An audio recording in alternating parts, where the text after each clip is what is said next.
Hey guys, welcome to Bastian time. I'm your host Bastian. Let's get on to some Nintendo news. First up is a very heartwarming story about the fact that a nearly completely blind girl was able to finish her very first Nintendo game, or any game really of that sort.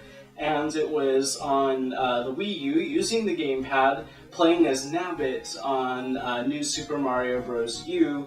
And she was able, because she's not completely blind, she was able to hold the gamepad up to her face, which is not something you could usually do like with a television screen or whatever, because it's so big. But the or even a 3DS, because it's kind of maybe not big enough. But in any case, the gamepad really actually helped her be able to play that game successfully, so congrats to her. Last week, when all of the information was coming out about the 2DS, Yahoo did a news segment on it, and they got pretty much every detail 100% wrong. First of all, somehow they did not know that it was called a 2DS, but they kept calling it a 2Ds. Anyways, they made other very hilarious assumptions, all of which were pretty erroneous. If you want to watch that unfortunately hilarious video, it's pretty amusing. There's a link for you down below. But along those same lines, with all of those revelations that came out last week, a lot of people were saying, hey, if Nintendo, if you guys are dropping the Wii U price down $50, isn't that kind of like what you did with the 3DS? Shortly after its release, you dropped the price dramatically, and with the 3DS, you created this whole ambassador program so that those who were early adopters didn't sort of feel left out. Are you going to do that same thing for the Wii U?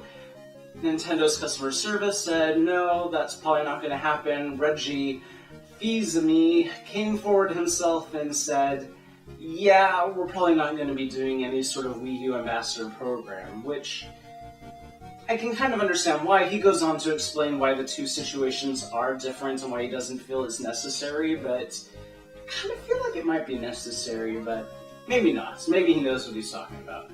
Our next story comes from an exec over at Bethesda who says, yeah, we don't have any Wii U games coming out anytime soon, and also, let's explain why that is. And geez, their whole explanation was super negative. Or maybe I'm just being cynical and this is actually something that Nintendo needs to hear, but what they had to say is that, unlike Nintendo, Microsoft and Sony were very involved with game developers throughout the creation of the console. They would bring in Bethesda and other developers constantly to say, now this is what we're doing, what do you think about that? How can we better create a console that will play the kind of games that you want to develop?